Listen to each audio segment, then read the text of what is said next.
Welcome to Conversations with My Real Friends. This episode, I talk with Tristan Ayumada about the commission cooperation case and how it is going to affect the industry. We make our predictions about how commissions and the MLS are going to change as a result. I hope you enjoy.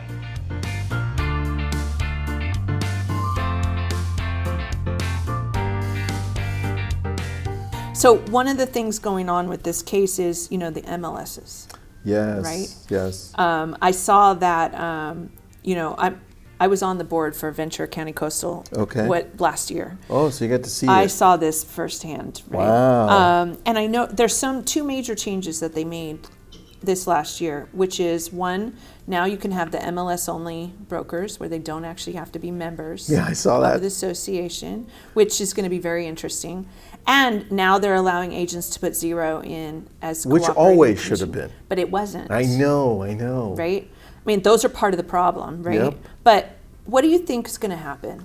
I with think the what you trades? start seeing is, we were having this conversation earlier with a bigger corporation, and we think that NAR shrinks. I agree. We think their power shrinks, and we think locally the MLSs, depending on who they are, you're going to start seeing some become stronger and some become absolutely weak and start falling apart.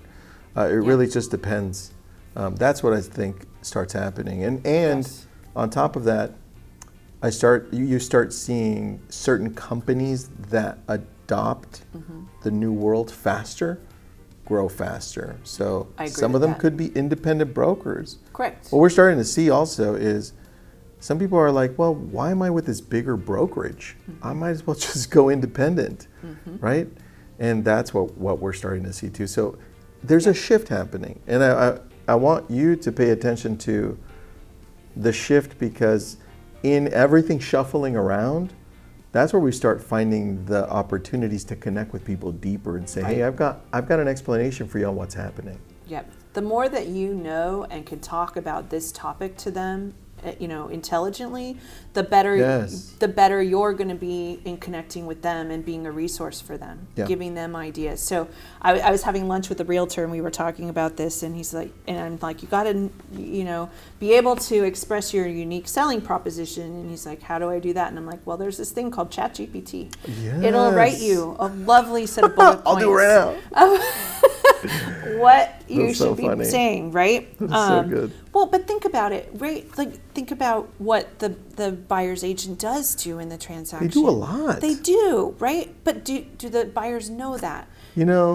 On that, I forgot which lawsuit it was.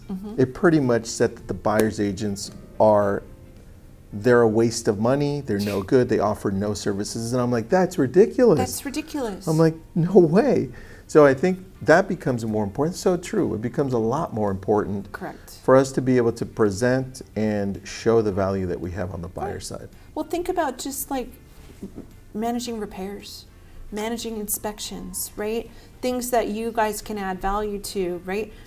Setting the pricing, right? And what Yeah. is the right price? And especially in this 50 million, multiple offer world that we're in.